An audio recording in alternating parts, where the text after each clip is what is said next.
During the ancient Roman Empire, many men wrote their names into the eternity of history. Some will be remembered as courageous and astute commanders, while others gained fame for their cruelty and cowardice. Among these figures stands Nero Claudius, but one name still echoes, century after century: Julius Caesar.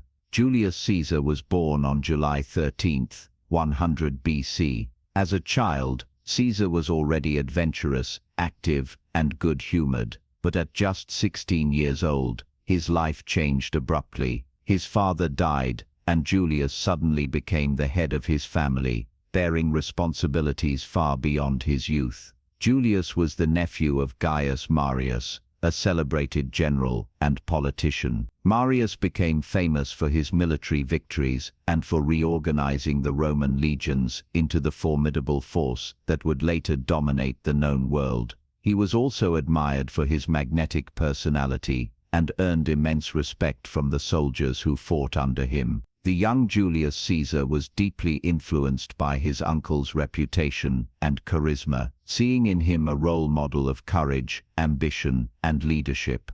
However, during Julius's adolescence, Rome was torn apart by a civil war. His uncle Marius faced off against Lucius Cornelius Sulla, another ambitious general who sought supreme control of the city. Their struggle divided families and filled Rome with violence and executions. Amid this chaos, Julius Caesar married Cornelia Cinna, the daughter of his uncle's political ally.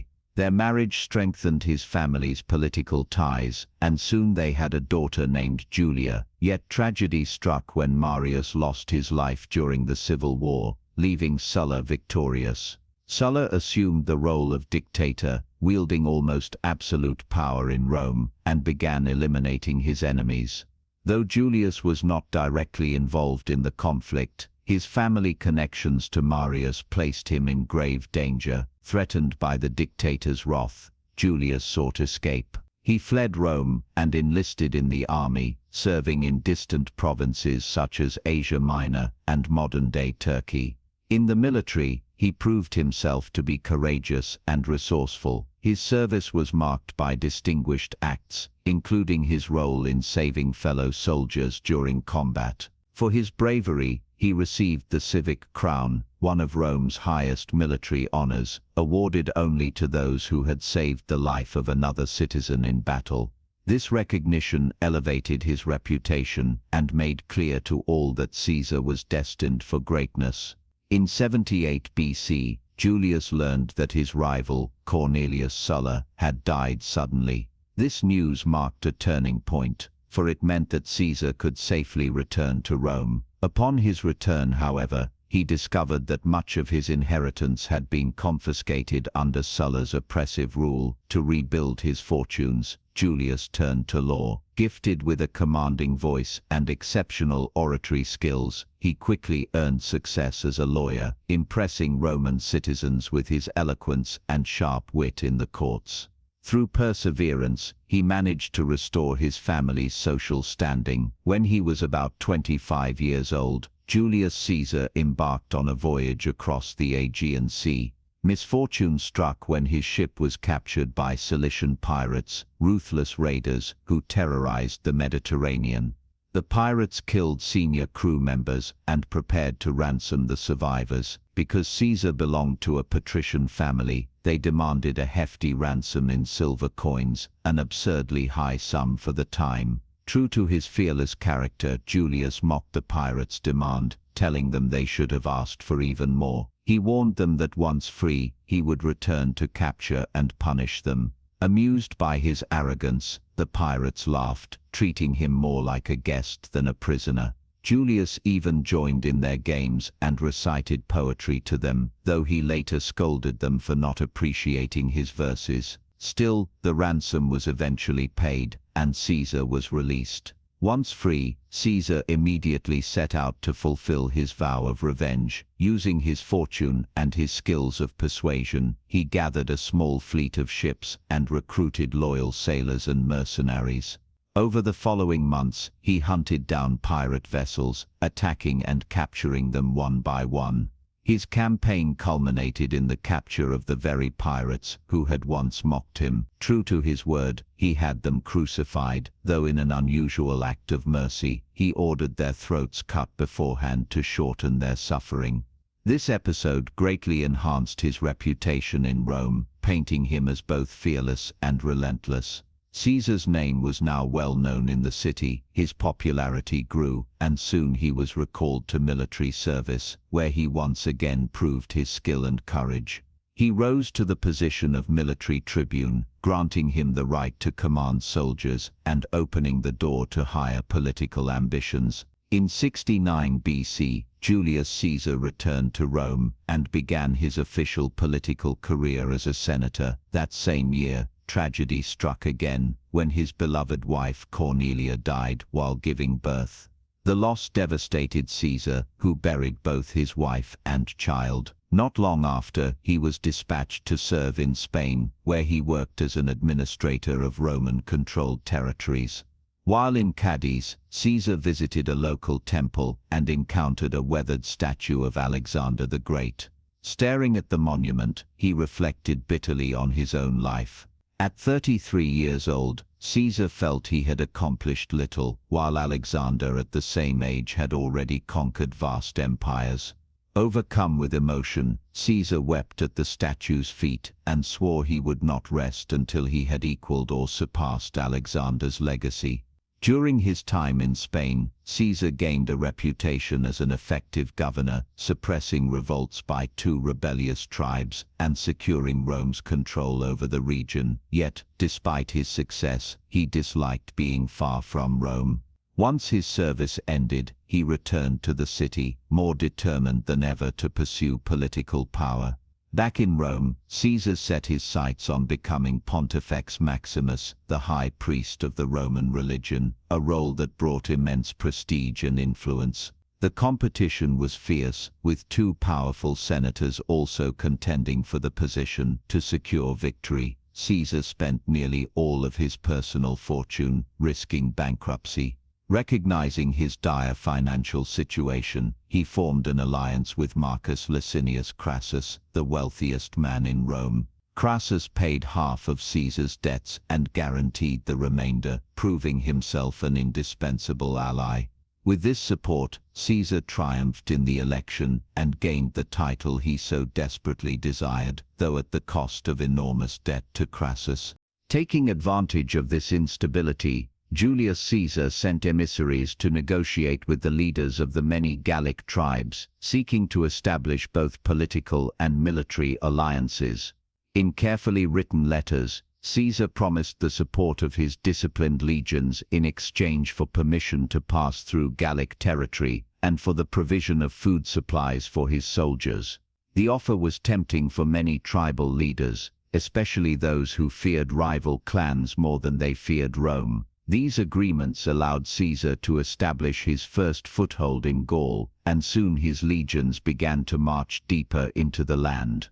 The first major conflict occurred at the Battle of Bibracte, where the Romans confronted the powerful Helvetians. This tribe had migrated into Gaul, leaving behind a trail of destruction as they plundered and burned villages along their path. Caesar understood that meeting them head-on with sheer force would be reckless, so he used his talent for strategy.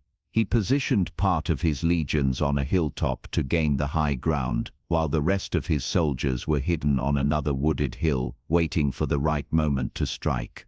The battle was long and grueling, lasting nearly an entire day. The Helvetians attacked with ferocity, confident in their numerical advantage, but the Roman formation held firm.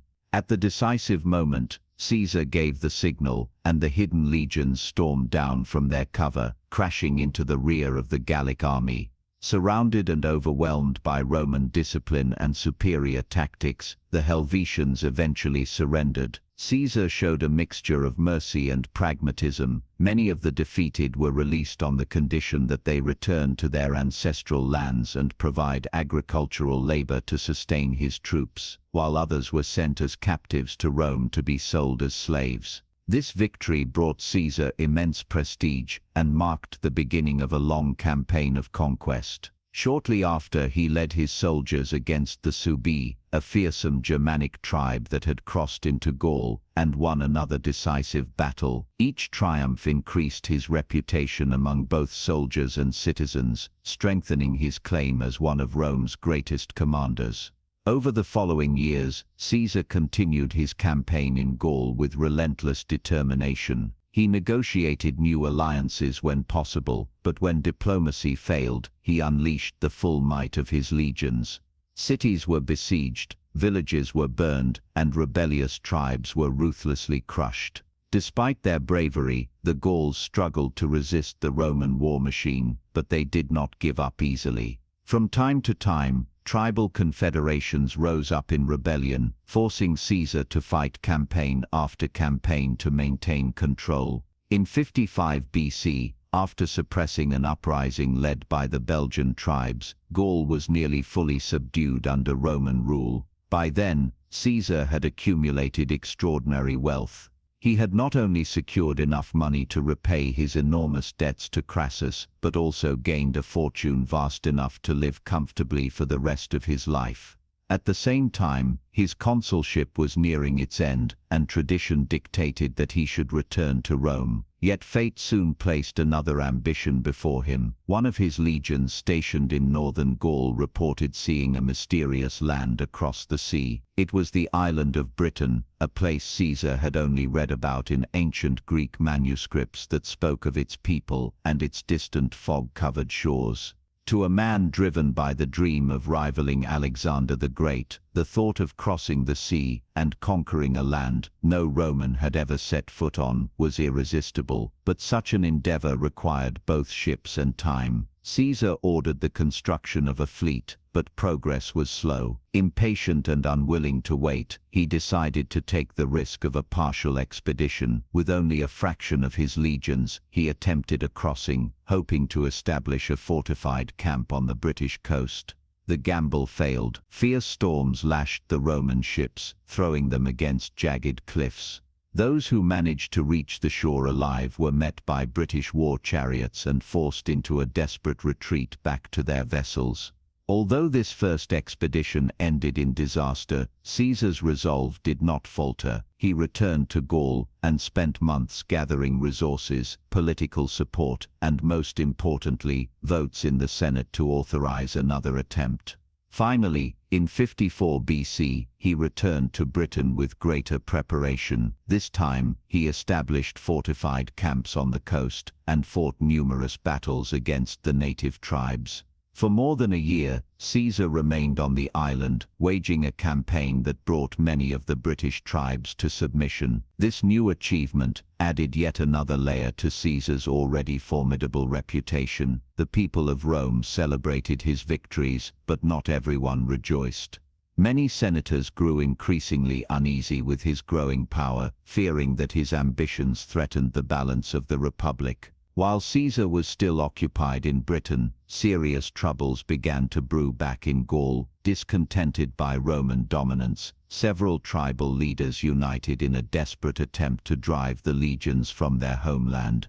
The most formidable of these leaders was Vercingetorix, prince of the Arverni, who possessed not only courage but also a remarkable ability to inspire loyalty among the Gallic tribes. Vercingetorix quickly gathered a vast army by convincing rival chieftains to set aside their differences and fight under a single banner. As Caesar marched back into Gaul, Vercingetorix avoided direct confrontation, instead adopting a strategy of scorched earth. Villages and fields were set ablaze, leaving nothing for the Romans to forage. The plan worked. Caesar's soldiers began to suffer from hunger, exhaustion, and the harshness of the long marches, but Caesar was not easily defeated. Using his gift for persuasion, he intimidated some tribes into abandoning the rebellion, while bribing others with promises of wealth and Roman protection. With these maneuvers, he secured the supplies needed to sustain his legions and pushed forward against the enemy. Several battles followed, during which Caesar's bravery shone as brightly as his leadership. On more than one occasion, he dismounted his horse to fight among his men, sharing in their dangers and hardships. This act inspired deep loyalty in his soldiers, who considered their general not only a commander but also a comrade worth dying for. Eventually, Vercingetorix and his forces were forced to retreat into the fortress city of Alesia, perched high on a hill and nearly impregnable. The siege of Alesia became one of the most famous confrontations in ancient history. Knowing that a direct assault would cost thousands of Roman lives, Caesar chose instead to encircle the city. He ordered the construction of a massive system of wooden walls and trenches, one ring to imprison the defenders inside Alesia, and another to protect the Romans from a Gallic relief army that was on its way to rescue them. When the relief force finally arrived, the situation reached its climax. Caesar and his men found themselves caught between two enemies, the warriors of Alesia behind them and the immense Gallic army before them. Yet, through discipline, engineering skill, and unbreakable determination, the Roman legions held their ground. In a battle of endurance and sheer willpower, Caesar's forces inflicted a crushing defeat on the Gauls. Realizing that all hope was lost, Vercingetorix made a historic decision. Dressed in his finest armor, he mounted his horse and rode alone into the Roman camp. There, in front of Caesar and his assembled legions, he dismounted, laid down his weapons, and silently surrendered. It was the symbolic end of Gallic resistance. With the fall of Alesia, Caesar completed the conquest of Gaul. His wealth was now immense, his fame unmatched, and his soldiers more loyal to him than to the Republic itself. He had achieved the glory he once longed for when standing before the statue of Alexander. The Britons had been humbled, the Gauls subjugated, and his name resounded with awe across the Roman world. But while Caesar basked in triumph, Rome had changed in his absence. His old ally, Marcus Crassus, had marched eastward to challenge the Parthian Empire. Although Crassus was unmatched in wealth and shrewd in politics, he lacked the military genius of Caesar or Pompey.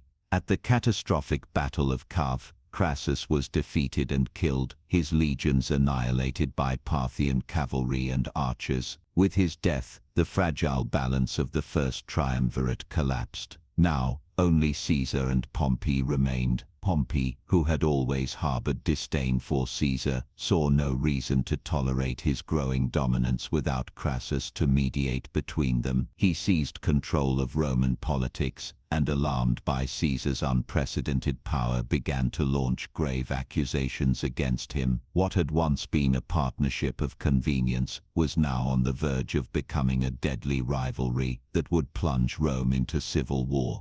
Pompey claimed that Julius Caesar had deliberately prolonged his campaign in Gaul, even though the original agreement had granted him only 5 years of command. This accusation, however, was far from the truth.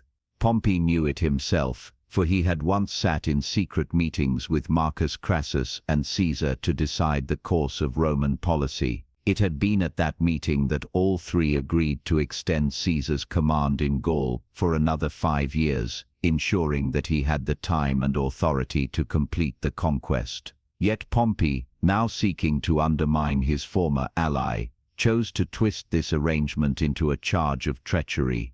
Another accusation spread by Pompey was that Caesar had used the strength of his legions to enrich himself at the expense of the Republic. Pompey alleged that Caesar had amassed a fortune and corrupted the Senate through bribes and intimidation. Using these claims as justification, Pompey issued a direct order. Julius Caesar must disband his legions, abandon his command, and return to Rome unarmed to stand trial before the Senate.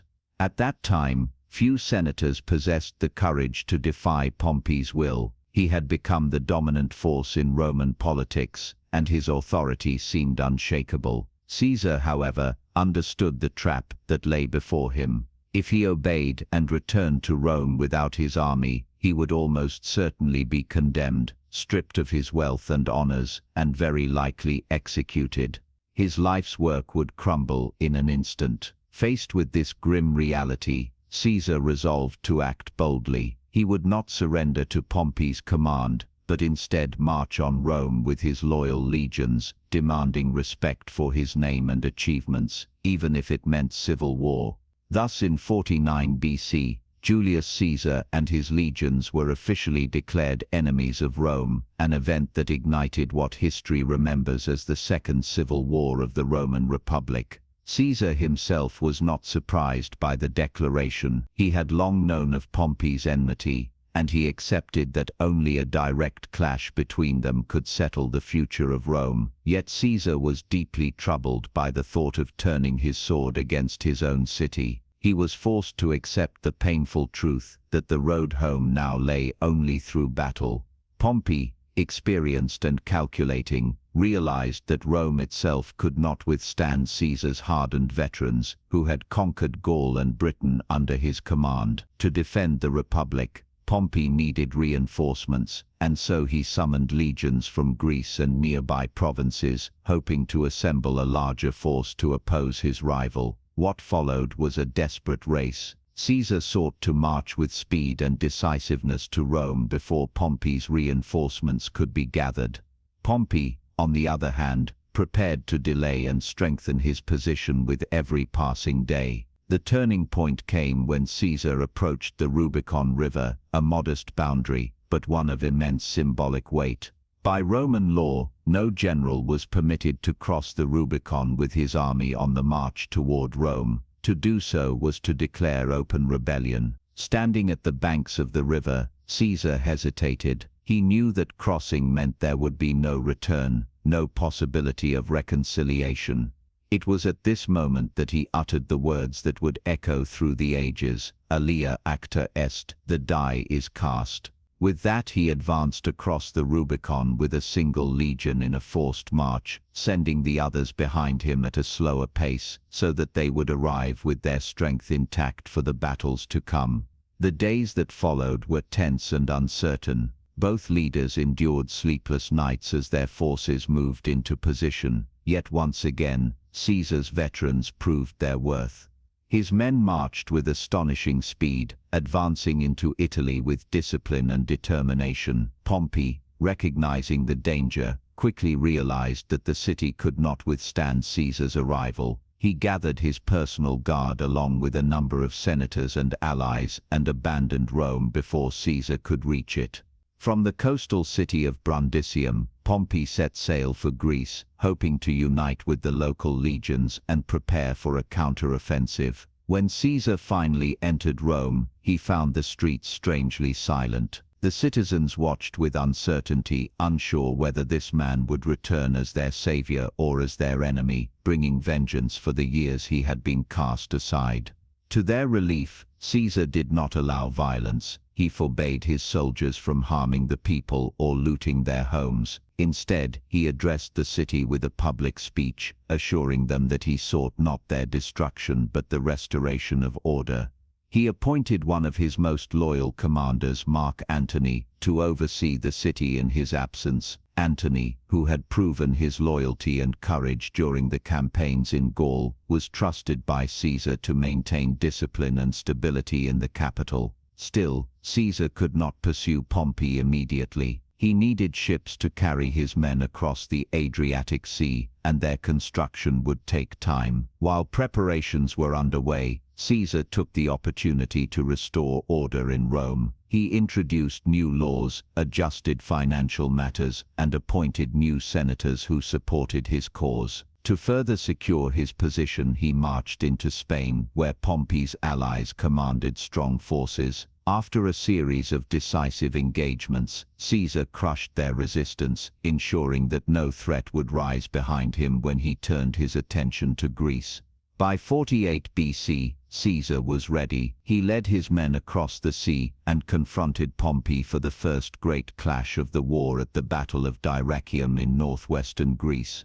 To Caesar's shock, Pompey had gathered a formidable force, 36,000 infantry soldiers and 7,000 cavalrymen, far outnumbering Caesar's own 22,000. Fearing further reinforcements might arrive, Caesar decided to move quickly. He established a fortified camp, relying on Roman engineering to strengthen his position, but even Caesar's skill could not prevent disaster. Pompey, with his superior numbers, struck at a vulnerable section of the defenses and tore through Caesar's fortifications. Panic spread among the legions, and despite their discipline, they could not hold. Caesar was forced to order a retreat, and the defeat served as a sobering reminder of Pompey's talents as a commander. This was no ordinary rival, but a man worthy of his title, Pompey the Great. Retreating to a new camp, Caesar and his men faced dire conditions. Food and water were scarce, and morale was low. Yet Caesar's genius lay not only in strategy, but also in his ability to inspire. He reminded his men of their victories in Gaul and Britain, urging them to endure hardship for the sake of Rome's future. When the opportunity came, he moved swiftly to force another engagement with Pompey. On August 9, 48 BC, the two titans of Rome met again in Thessaly at the Battle of Pharsalus. This time both armies prepared with great caution. In Rome, Caesar was elected to the position of dictator, the most powerful role in the Roman Republic. His appointment would last for 1 year, and in that period, Julius Caesar had finally reached the height of his political and military career. For a man who had spent years in war, in politics, and in rivalry with Pompey and the Senate, this seemed to be the culmination of his ambitions. Yet for Caesar, peace was never something permanent, for new challenges always arose before him. In 48 BC, a new conflict demanded his attention far from Rome. Egypt, one of the richest and most important kingdoms in the Mediterranean, was divided by civil war. The young Queen Cleopatra sought to claim the throne against her brother Ptolemy XIII, who had seized power with the support of his advisors. Caesar despised Ptolemy, for the boy king had been directly involved in Pompey's death when the Roman general sought refuge in Egypt. The betrayal and murder of Pompey on Egyptian soil was an insult to Rome, and Caesar carried that resentment with him. Cleopatra, aware of Caesar's influence and military strength, devised a daring plan to meet him personally. According to later accounts, she had herself wrapped inside a carpet or bundle of cloth and secretly delivered to Caesar's chambers in Alexandria.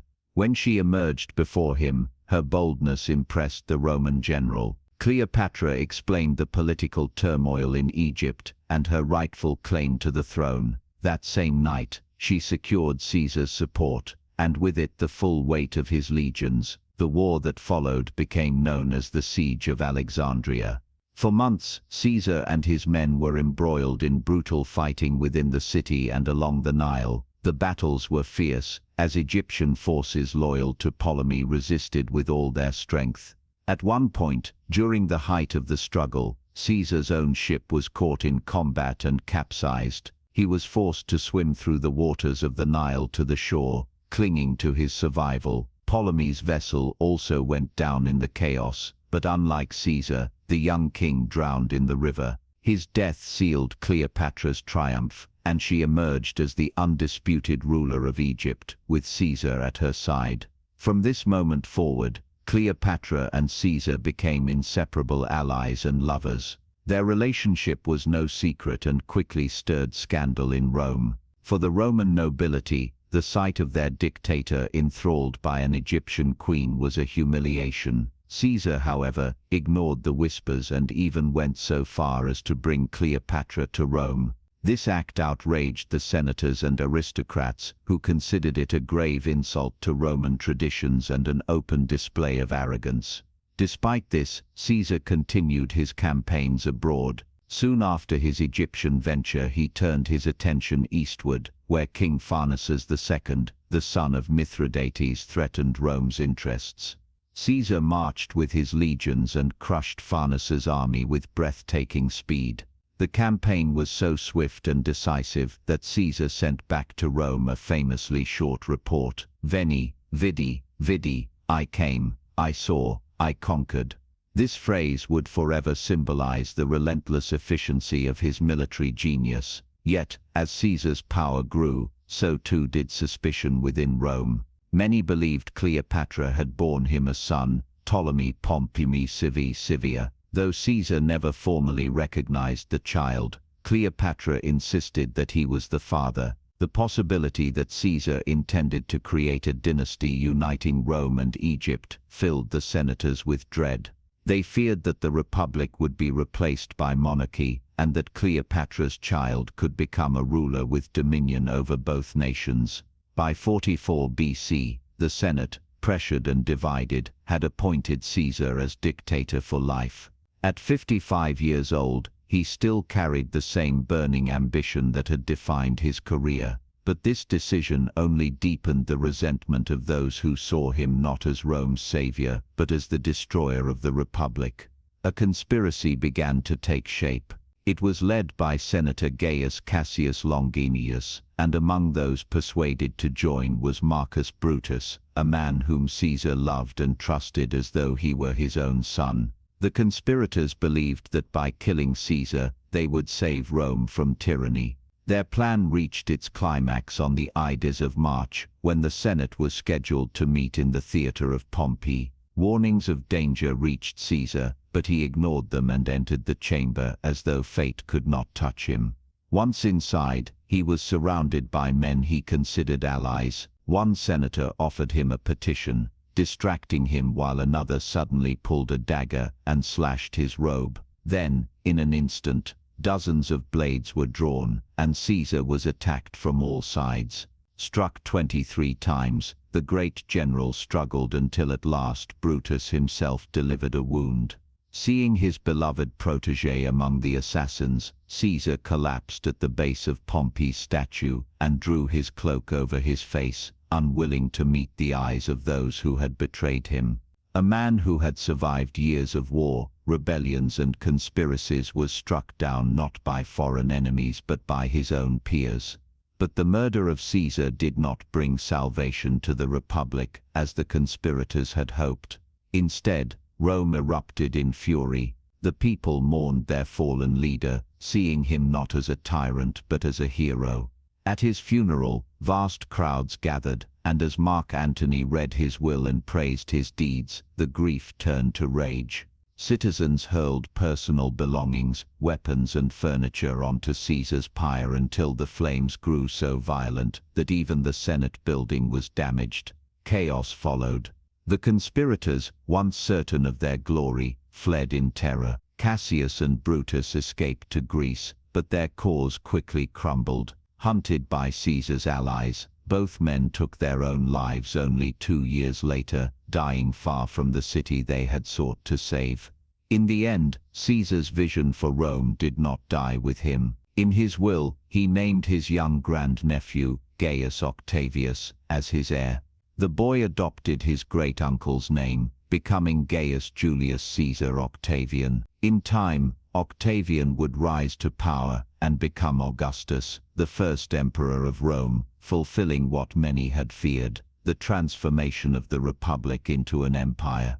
Julius Caesar's life had ended violently, but his legacy endured for centuries. His name, once a personal title, became a symbol of ultimate authority. Rulers across the world would take it as their own, using Caesar to mean emperor, and in doing so they carried forward the memory of a man whose ambition changed the course of history. Duplicate section, corrected and cleaned. Caesar would remain in office for 1 year. Julius Caesar had finally reached the pinnacle of his political and military career. However, peace never lasted long in Julius Caesar's life, for new storms gathered quickly. In 48 BC, Egypt was gripped by a violent civil war. Cleopatra, renowned for her intelligence and charm, sought to secure her claim to the throne against her younger brother Ptolemy XIII. Caesar bore a personal dislike toward Ptolemy, who had been complicit in the murder of Pompey, one of Rome's most distinguished generals. For Caesar, supporting Cleopatra was not only a political calculation, but also an act of revenge for the insult committed against Rome. Determined to meet Caesar, Cleopatra used a clever ruse. She arranged to be smuggled into his chambers in Alexandria, concealed within a carpet or cloth bundle. When she appeared before him, her boldness astonished the Roman leader.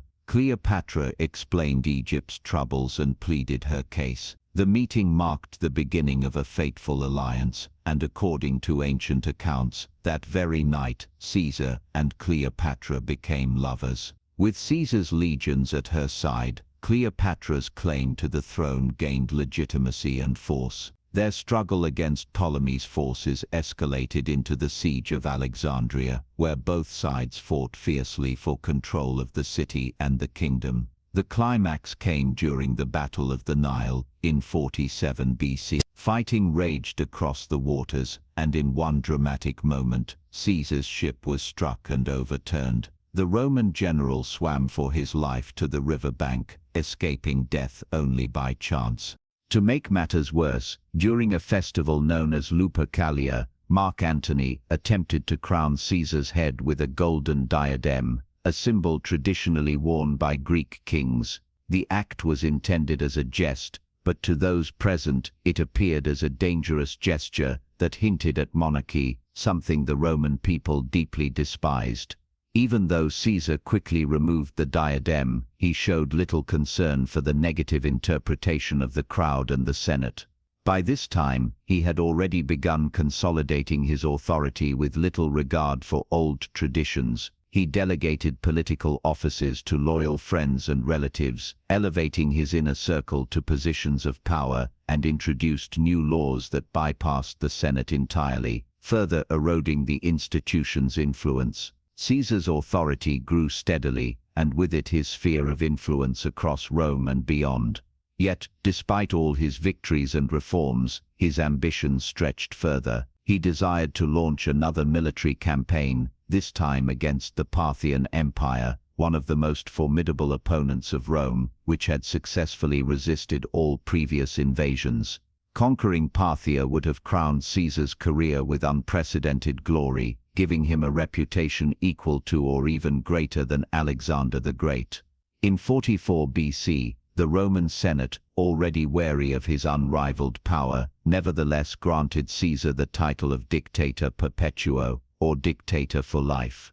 At 55 years old, he remained tireless and ambitious, but this decision deepened the fears of his opponents, who believed that Caesar intended to transform the Republic into a monarchy under his rule. Whispers of conspiracy grew into action, and a group of senators began plotting his assassination. The chief instigator of the conspiracy was Senator Gaius Cassius Longinus, who worked tirelessly to gather supporters. Through persuasion and promises, he managed to convince more senators, and most shockingly, he won over Marcus Brutus, the man whom Caesar loved and trusted almost as a son.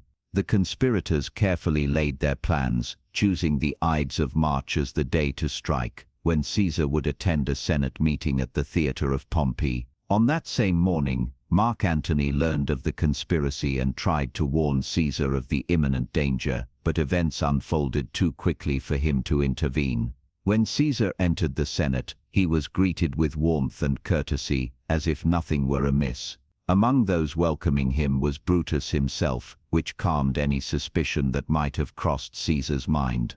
To distract him, one senator handed him a scroll, presenting it as a petition for review. As Caesar unrolled it, others closed in around him, pretending to be eager to discuss its contents. Suddenly, one of the conspirators pulled out a dagger concealed beneath his cloak and grabbed Caesar's robe. Caesar attempted to resist and push the attacker away, but at once the man shouted for help, signaling the others to strike. What followed was a frenzy of violence. Surrounded on all sides, Caesar was set upon by 60 senators, each driving their blades into him in turn. He was stabbed 23 times, each wound cutting away at the life of the man who had once seemed invincible. Among the last to thrust his dagger was Marcus Brutus, whose betrayal pierced Caesar more deeply than any steel. In a final cruel twist of fate, Caesar fell at the feet of Pompey's statue, collapsing beneath the image of the rival he had once defeated. Looking up, he caught sight of Brutus's face, and summoning his last strength, pulled his cloak over his head, unwilling to meet the eyes of his beloved friend turned traitor. A man who had faced armies, revolts and storms of fortune now lay motionless on the Senate floor, struck down by those he had trusted most. The ancient writers disagreed on what Caesar's last words may have been. Shakespeare, centuries later, would immortalize the line "Et tu, Brute" as his final cry to Brutus. But historians like Suetonius and Plutarch wrote that Caesar likely said nothing at all, succumbing in silence to the storm of daggers. Once the deed was done, panic swept through the chamber. The senators, stained with the blood of the man they had killed, fled in fear, terrified that Caesar's soldiers stationed outside would rush in and cut them down. They had convinced themselves that the assassination would restore the authority of the Senate and preserve the Republic. But instead they had unleashed chaos. For the people of Rome, Caesar had been a champion and a hero. When word of his murder spread through the city, crowds gathered in anger and grief. His body was carried to be cremated in a public space, where thousands attended the funeral. In a display of devotion, citizens cast wood, clothing, and personal belongings onto the pyre. The flames grew so large that they spread uncontrollably, scorching nearby buildings, including part of the Senate itself, as if Rome itself were mourning the fallen leader. The fury of the crowd turned against the conspirators. Rioters chased Cassius and Brutus, forcing them to flee the city. They escaped to Greece in the hope of gathering support, but their cause never recovered. 2 years later, defeated and haunted by guilt, Brutus took his own life, while Cassius met a similar fate. At the time of Caesar's death, Queen Cleopatra and her young son Caesar were still in Rome, but sensing the shifting tides, they soon returned to Egypt. Meanwhile, in the Roman Forum, Mark Antony addressed the people and read aloud Caesar's will. To the astonishment of many, Caesar had named his grandnephew Gaius Octavius as his heir, granting him the right to use the name Caesar. Octavius quickly embraced his new identity, taking the name Gaius Julius Caesar Octavius, and in the years that followed, he outmaneuvered his rivals to become Rome's first emperor. Crowned as Augustus, he established an empire that would endure for centuries. From then on, every Roman emperor would adopt the name Caesar, transforming it into a title that symbolized ultimate authority. The story of Julius Caesar came to an end with his assassination, but the legacy of his name outlived him, carried forward as a symbol of greatness, power, and ambition that reshaped the course of history. Hallelujah.